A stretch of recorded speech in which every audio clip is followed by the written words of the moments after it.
Well, welcome to the podcast. And we said at the start of the year, we're going to do things a little different. We're going to find the people out there who aren't necessarily on the radio, on the television, but they're being super successful. They're having a go. And I have a serial entrepreneur. Would you believe he's got a fedora and hat company from North Carolina in America? Welcome to the podcast, Marquise Burns. G'day, mate. How are you?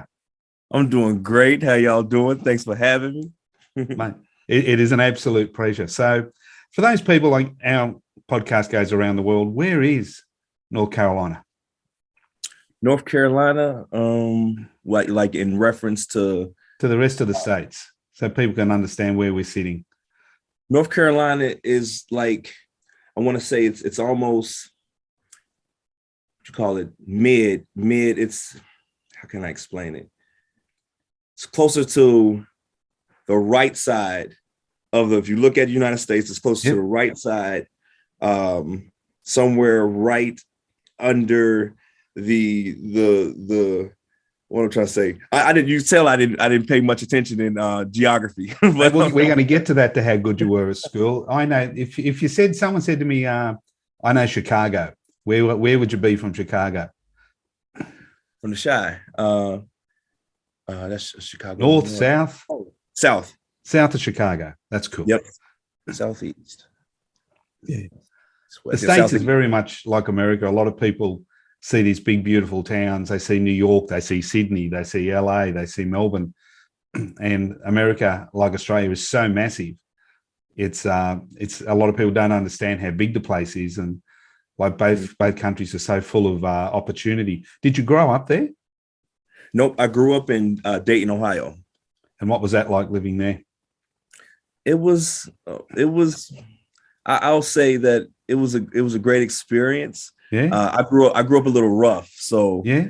That's cool. So, but I love Ohio. Mm-hmm. Were you the student that sat down the back and looked out the window, or were you the one up the front putting their hand up going, "Yes, miss"? Yep. I was always extrovert. Yep. So I was the students probably somewhere towards the middle that was engaging, probably having too much fun in class, but also very engaged with the teachers and the administration. They loved me as well. But yeah, I was a guy raising the hand talking. So did you study after school or choose the working side? After school, after high school, I went to college on a full ride football scholarship. Awesome. And what did you study there apart from football? Arts, fine arts with a focus on graphic design. So I'm an artist. I can draw, paint, write, edit. So you're not the stereotypical footballer. Nope. It was funny. Like even when I was playing football, I never really watched football. I like growing up, and people would be like, "Oh, you play like so and so. You remind me of so and so." I would play it off. I never knew who they were talking about, and I just be like, "Oh yeah, that's what's up."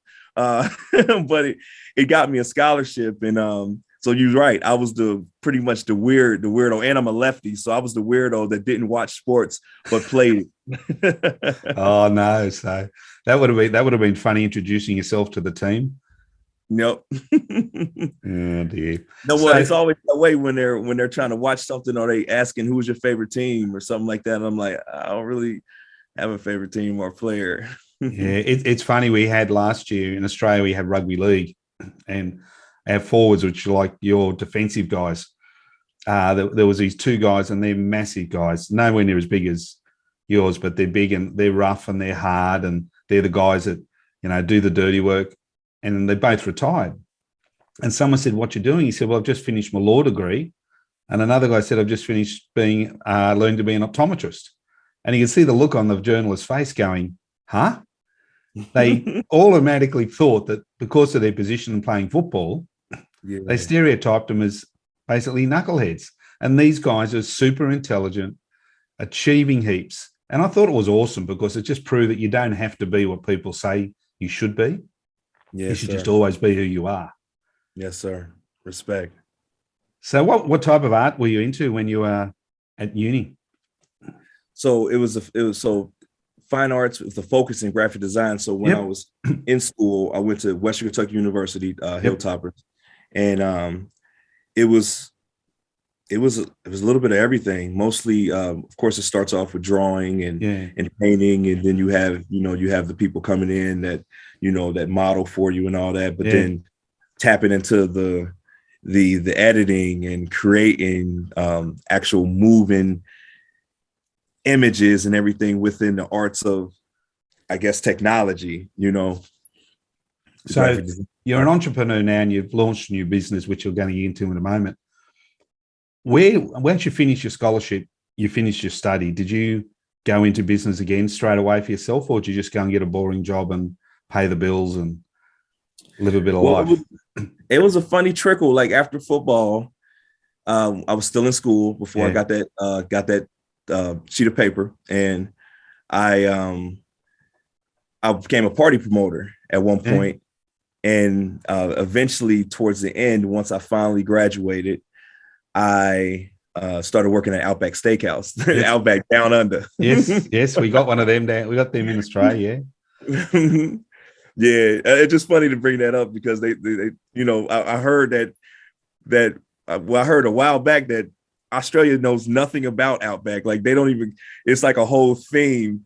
But I was there for 6 years, and you start thinking like, oh yeah, Australia, Outback, yeah, they got it. And then it was like, no, Australia don't cook like that or do anything like that. It's like when they say to you, drink Foster's. We don't even make Foster's in Australia. So wow. See, but I was at Outback Steakhouse for 6 years, and eventually I knew I needed to do something more. My passion that was burning in me was seeking more. And right when I was trying to exit, it was like I had a what you call them, somebody that comes in all the time. My regular, and he was a pilot, and he started talking to me about traveling the world and getting out there, and he started talking to me about becoming a flight attendant, and I was so intrigued. I remember right then and there, I wasn't even taking care of my other tables. Like I was so engulfed in his conversation. As soon as he was done, I said to him, I'm going to be a flight attendant. And I started applying. I applied one time and ended up getting the job. But I remember my boss, Andy, was trying to make me a manager and trying to stop me from leaving. But then I was like, I got to do more. And then I became a flight attendant for American Airlines. Wow. So did you get to go overseas? Oh, yes. Yep. A lot of traveling overseas. That's what really, it was other things I was doing, like different network marketing things that I was tapping into, that passion for seeing the world. But with American Airlines, that's when I really started. My first time leaving the country was Dublin, Ireland. Oh, awesome. Fantastic. So we're about to get into your business of being an entrepreneur, but I can't go without asking this question. For all the places you visited, both with work or outside of work, what's been your favorite place? Remember, you haven't been to Australia yet, so I know I haven't been to Australia yet, and that's coming. And I'm actually going to Dubai this year and in South Africa at the beginning of next year. But my favorite, it's funny because, as an artist, I enjoy every place. And then it's like the last place is always like, that was my favorite. But I tap into it. I say Egypt. Egypt was mind blowing. It was the history and the lessons that you learn, and just being on that soil and touching the pyramids. It was that was my favorite. Yeah. When you do come to Australia, we tell everyone, like, come to the cities. They're absolutely magnificent. But if you've got the time, get out back, because it's brutal, it's hard, it's magnificent, totally different. The reds, thousands and thousands of different colors, all red. But all red. All red. But it's all different. Every different shade of everything. So you'll have a ball as an artist when you come to Australia. We're very privileged down here. So where did this brims, as you've called it, Burns brims, come from, and why did you choose hats? It's not a huge market, let's be honest. I know, right? Well, ever since I was young, I had a fascination for cowboys. Yeah.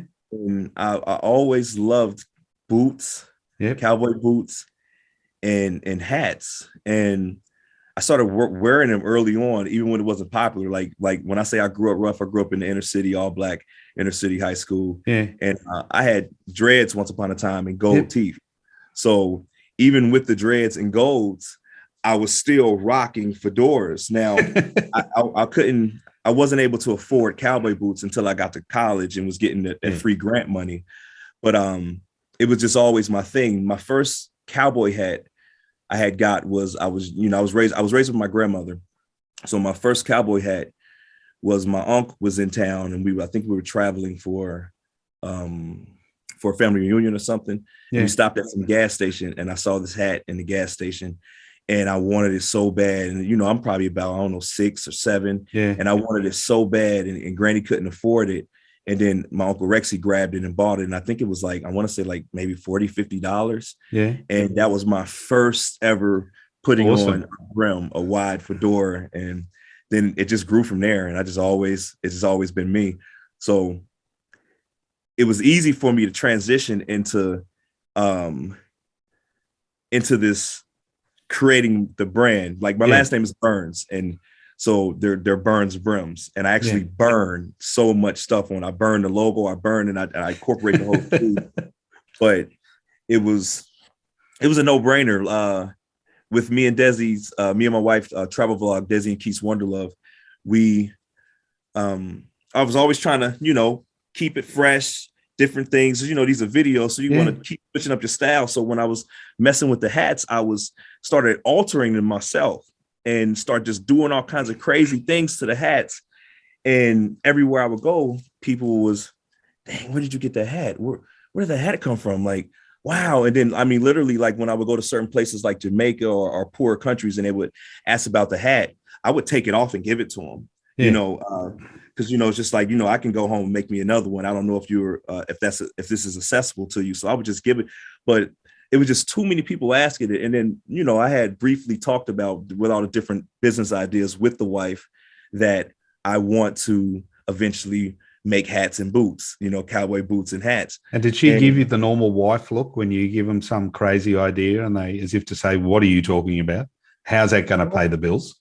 No, my wife is like totally supportive of me. Like she loves my my vision of just having everything and doing everything. So she was the one that said, like, when walking through the airport, everywhere we was going, people asking about the hats, she was like, baby, I think you need to get these hats going. You need to get started. It's time. And so she literally pushed me to go ahead and get started. And it was during the pandemic. 2020 is when the pandemic hit, right? Was it 2020 or 2019? Yeah, 2020. It's hit the end of 2020. Yeah. Yep. So that's when it started. And I decided to, when it rains, it pours. And most people, while it's raining, they got the umbrella up, shielding the rain. But the people that capitalize on things, they turn the umbrella upside down and collect the water. Yes. So I was like, oh, this is the perfect time, perfect opportunity to start my business. So what was the biggest challenge you had starting? I mean, you can't go to a bank and say, I'm going to make hats during COVID and I need some money. They'll look at you funny going, really, man? Yep. The biggest, I think the biggest challenge is to get started, because what they say, anything new you can't be ready for. Yeah. And you try to prepare, and sometimes you can talk yourself out of it. Like you start to realize, dang, I got to do this. This comes with this, and then you go, I think I'll wait, or I think that's not for me. And so that was the getting past that barrier. But then, like you said, the funding, like trying to figure out, okay, what should I order first? What should I bring in first? How should I start? Yeah. And then being an artist, what they say, we sensitive about our stuff. So I wanted to start totally like the all the way, have everything proper, everything legit, everything clean, everything, not a box, but a traveling case, and the most exclusive hats, and have the lining in it and the leather bands. And it was just like, no, I got to start where I'm at. I got to start where I'm at and what I can afford, and just start cranking it out. Because at the end of the day, it's still my art. I'm adding art to it, which is still adding value. Because the hat's just really the base, isn't it? I'm looking, the people who aren't watching the video, they're listening to this in their car. Well, I'm looking at someone with a whole heap of hats, and then he takes and adds color or a brim or a little bit of a wrap or some studs and turns them into art. So the next question I was saying, well, artists and creatives are known as being terrible business people. I mean, they're very good at what they do, but when it comes to the business side, they're not that good. But you've also come through football where you've got to do the planning, you've got to do the strategizing, you've got to do the training. Do you think something out of that football has helped you be success in being your business rather than just being the creative side? No, definitely. Football teaches you discipline. Yeah. And, the thing about discipline is teaching yourself to push past even when you don't want to do it. It's teaching yourself to love it, right? Yeah.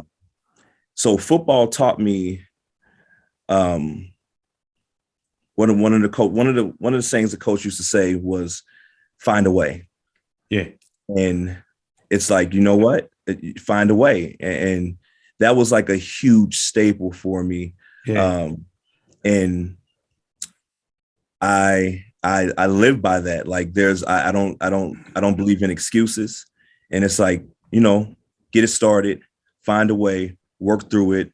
And that's life, right? Lessons. You live and learn. You gotta bump your head. Sometimes what Steve Harvey say, try to skip the stairs. And he said, he learned this lesson as a kid when when you try to jump up like 5 steps. And then he said he slipped and he hit his head on the stairs. And that's what he learned, to don't skip the steps. And so the defeats, the downfalls, the I guess the disappointments, because nothing's a failure, right? As long as you're falling forward. True. But true. Football really gathered all that for me. It got that kid that was coming out of the hood that dealt with a lot of pain, and it helped me teach me how to turn that pain into power. How did you handle rejection when you started pitching your product to people and they're just going, it's COVID, mate, I'm not buying anything new, or I'm not putting that range in my shop, or you're mad, mate? How did you handle those type of negative Nellies, as we call them in Australia? Well, then I guess I've got to a point to where I understand we all have opinions. Yeah. And I took it all as constructive criticism.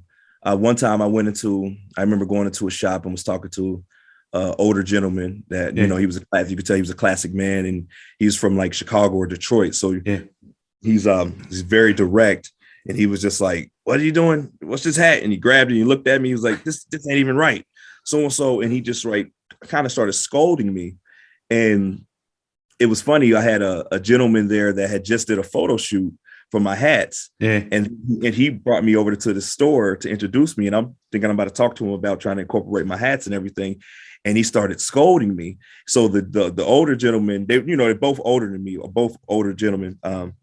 And so the one that brought me in the store, he's looking and he's like wondering if I'm gonna be worried. Like you can see kind of worry in his eyes, like, dang, he kind of coming down hard on him. And I was listening. I was engaged. I love pressure. I love constructive criticism. Yeah. So when he gave it to me, I listened, I learned, and I took notes. And now my goal is, because I felt like he caught me off guard too. So my goal is, what that did for me is never get caught off guard again. Yeah. So I'm prepared. And my goal for him is to, next time I walk into a store, I'm going to walk in and gift him a Burns Brims that's fully, I guess, to his liking, but yeah, that's how I've always done with criticism or disappointments or somebody. I just take it on the chin and keep pushing forward. Now, most of the time people have been told to wear hats. In America, they love to wear their caps, but that doesn't protect your skin from skin cancer, where a fedora and all yours type of hats, they're awesome. How do you broaden the market? And how do you get people who don't necessarily wear hats to start wearing them, because it's actually better for their health? See, I like that you said that, because I'm actually about to, now as you said that, I'm actually about to tie that into my pitch, that it's better for your health. You need to, you got to shade, but I'm going to have to send you a bill for this, mate. Yeah, I'm going to have to quote, I'm going to make sure I quote you. But it was, so I guess the transition for me hasn't been as rough as to pulling in because like I said, it's a classic man thing. Yeah. So it's a lot easier to tap into older classic gentlemen like yourself, right? Because y'all understand the nature of the hat, the feeling of the hat, the meaning behind, the strength that it gives you, the mystery, right? And so, going to cigar bars or mingling with pastors, because the pastors, they like to get fly too at the churches and stuff like that. But mingling with the pastors or cigar bars or just tapping into the networks where I can find classic men. It's easier with them. Now they might not like as much as like a wild style like this hat, like a Cam Newton will wear, but I got the calmer styles. So, but it with me being young and I guess being hip, and then always wearing it. So it wasn't like people saw me all of a sudden come out with hats. Like, oh, I just want to make you hats. Are. Yep. They knew everybody's always known that's who he is. So, and growing up in different situations, people would always go, man, I wish I could pull that off. I wish I could pull that off. So now that I'm doing it, I'm mixing it with the whole this new age of the Cam Newtons, like wearing a wild different style hats and DL Hughley and Steve Harvey. And, it's like, it wasn't too, it wasn't, I know I'm going to get the trials and tribulations is always going to come. Right. Yeah. But it wasn't too hard really stepping in because I'm bringing this new style to the young school, like to where you can wear the hats with a suit. You can wear the hats with a beach outfit. You can wear the hats with a t-shirt and some jeans, and so how I've been mixing it. It's just been easy to tap into the young crowd as well. And they've been like, what's up? So how do you tap into the New York Wall Street real estate guys who are all about looks? They wear the Smith suits with the nice shoes, not necessarily a tie unless they've got to, but they are all about the look. I mean, your hats, I had a good look on anyone. I'm going to put the link up when we are on the show notes. You've got to take a look at what you've got on your range. It is awesome. Thank you. But I didn't see one with any little dollar signs down the side. So and Wall Street type can wear it, out during lunch to say, how do you tap into that market? I mean, because that is, you get one of them, all of a sudden you become the next in thing. Yep. And you're off. You're flying first class around the world. Well, I'm just studying. Like I'm studying the whole market. I'm contacting other people that make hats, learning their craft, and then so like let's say with the Wall Street, because I'm learning every day, right? I'm still in the process. I've been doing the business for only about a year now. Yeah. So I would, okay, for instance, I'm about to be in a storefront in Nashville. Yep. And I'm mixing with a storefront that's actually doing golf apparel. So in my mind, I'm like, this is genius. And smart. Yep. It was a friend that I actually played college football with that's been very successful. And then he contacted me recently when he saw what was going on with the hats. And he was like, I would love to incorporate your hats and mix this theme up. And he was like, I'm going to tap you into a whole nother ethnicity, a whole nother culture of people. Just golfers. And, like you said, they got a certain type of look about them, certain type of cleanness. But then they, one of the sayings I've heard is they say the biggest deals are made on a golf course. True. So now that I'm being a golf store, learning, getting my golf swing right, out there with these millionaires and these important top-notch people, and letting them get a little whiff of my personality, letting them, mingle with them, winning them over. Eventually, my ideas will start to grow in a whole nother dynamic, tapping into this new market. So I just learn. I just go for it and then learn. My wife likes to call it. She's the one for an analogy. Yeah. She's the one that goes, baby, it's it's crap right there. Don't step in it. And I'm the one that I don't know it was there until it's already on my shoe and I got scraped it off. I know how you feel. Yeah, I just go for it. Oh man, it's awesome. It's when I'm training people in public speaking, I look at them at the first class and say, do you realize that I don't like notes?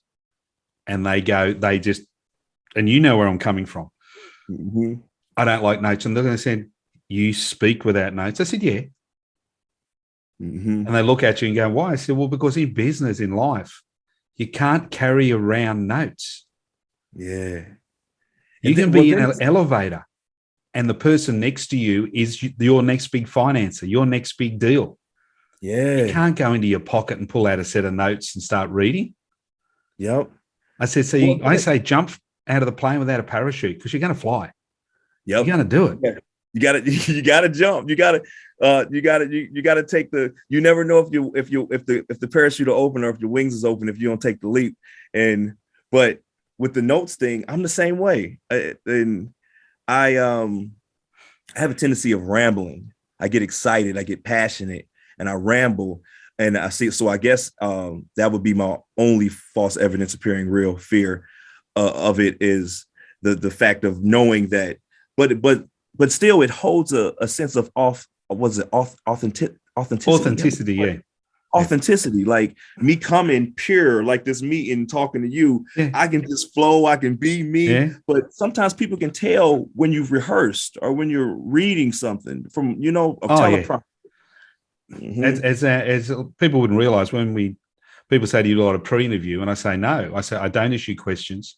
I don't tell people what we're going to talk about because we want real. Mm-hmm. And it's so true. You can pick a fake a mile off. As we call it in Australia, the bullshit meter. Yeah. And you got about 10 seconds in business before people will pick you up. And see, and you're wise too. You have wisdom. So you're like, see, I'm learning that skill of being able to, you size people up, you look at them and you pick up on certain things. And I'm learning that skill. I'm still young. So, but the journey is never ending. We're always learning ourselves no matter what, but you have wisdom. So you can catch it way faster when somebody is not authentic. That doesn't mean I don't stuff up from time to time. So just letting you know. Yes, sir. Two important questions of people who wear hats. And this is one of my bugbear. I've got a nice hat that I can take away. How do you pack them in a suitcase without them coming out absolutely horrible? So, I had to play with that at first when I was getting them out. I was trying to figure out. So I got a couple, just to give you my beginning stages of trying to transfer my hats before I got my boxes. I was packing them in this huge suitcase. Like when I would go somewhere and I know I got some hats to deliver, I would pack my clothes around it. But then I had a couple hats that I had bought, I can't think of the name right now of them hats, but where they're hard. Yes, yeah. They're not fabric, they're hard. Yeah. So what I was doing was I would press each one of them down on top of each other slightly. I would have a hard one under it and then a hard one on top, sit it in the middle of this huge suitcase and then pack my stuff around it, but make sure it doesn't shift and move and I'm not pressing the crown of it in. Yep. But now I actually have hat carrying boxes. You have a hat suitcase. Yep. So you got, I got the hat boxes, but the goal is to get to where eventually I'm going to have carrying cases, like Burns Brims carrying cases. So now it'll be different packages, but you will be able to purchase a hat and have a carrying case with it so you can travel with it. Don't laugh. My mother had one and she would have been 86 now. So they were around. You remember when the ladies used to wear all the hats in the 50s?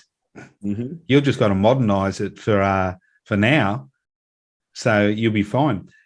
Kids, how do we get little kids to wear hats? Because if we can get them wearing hats early, yes, it's better for their skin, better for their health, and better for your bank balance. Mm-hmm. Yep. So how do we get them? How do we get it to be cool with kids to wear a hat? Because it is better for them. I think it's a massive market out there. Yeah. And you're right. Cause like I said, I love the because you're right. It's when it comes to health and just protecting your skin and protecting your crown. Especially during summer sport, if they're sitting watching their favorite team in summer, you want them sitting there wearing a hat. You don't want them sitting there burning up. Yeah. Well, I guess for me, as I learn that process and tap into that market, for me right now, I'm building myself. I've always been this larger than life type image and personality. Yeah. And I actually do speaking. I actually have a speaking event coming up on the 20th where I'm speaking for Career Day, and I'm talking to 7th and 8th graders. So how I look at it, since I'm still a little young and I'm still a little hip, I can go in there, relate with the kids, have fun, mingle, and then show them the on and off switch. You get to see my swag, my style, that I'm still hip. You know, I might not know all the verbiage or the lingo that they own, but I'm still a little close. And then, so I draw them in, I draw the kids in. And then at that point, when I speak, they see a switch turn, and then they see a more focused, a more business personality. But then through the whole process, I'm wearing a hat, because the hats is me. It's a part of me. So I'm hoping that by even engaging and doing my speaking events to the kids, that they start to feel like, man, he's cool. Hats is cool. I want a hat. I want a fedora right now, you know? So was it the swag and the confidence that won your wife over? Yeah, it was definitely the sauce. Yeah, it was a lot of sauce. When I saw her, it was funny. I met her at an event in Miami, and I was did I have a fedora on? I'm sure I had a fedora on, but I remember being on social. It was like a group that was going to Miami to this event, and I remember being on social media, and I was just friending a bunch of people that was coming to the event. And then when she walked through the door at this place called Wet Willie's, where you get slushies, like alcohol slushies, and she walked through the door, I just so happened to be at the end of the table. Like I said, I'm an extrovert, so I was already mingling, or everybody was coming in, and I was at the door, and I opened the door, and I grabbed her hand, and I said, "You look so familiar."